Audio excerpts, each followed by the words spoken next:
Bonjour et bienvenue pour ce 9e Nano Shiur, le cours destiné aux lecteurs de la newsletter de Tilsit. Aujourd'hui, j'aimerais vous parler de la lecture de la paracha de Nasso, dans laquelle nous aurons le plaisir d'aborder la Birkat Kohanim, la bénédiction que les Kohanim adressent à l'assemblée. Dans cette paracha, Dieu demande à Moshe d'informer à Aaron, le grand prêtre, que lui et ses descendants auront la capacité de bénir le peuple en son nom.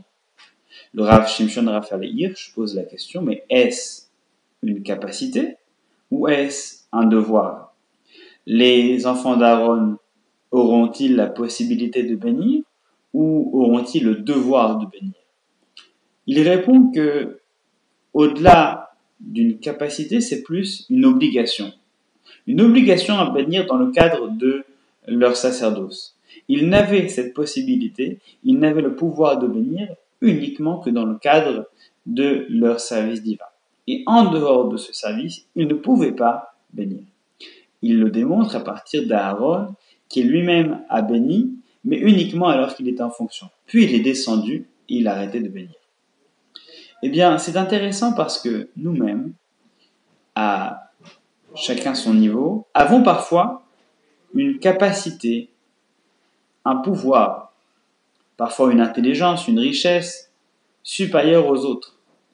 Et nous sommes parfois tentés de les utiliser pour surplomber.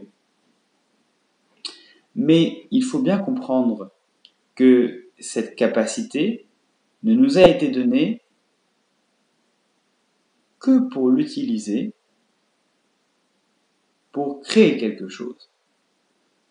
Dans le cadre de quelque chose, il nous est complètement interdit d'utiliser nos capacités pour une fin personnelle. Les Kohanim n'avaient pas le droit de bénir en dehors de leur sacerdoce.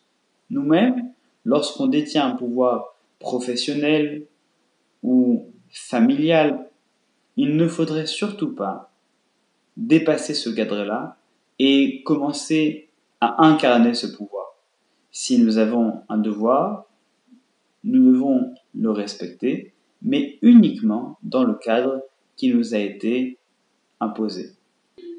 Un abus de pouvoir reviendrait à profaner la confiance que Dieu a mise en nous lorsqu'il nous a donné la possibilité d'utiliser cette forme de pouvoir. Shabbat Shalom.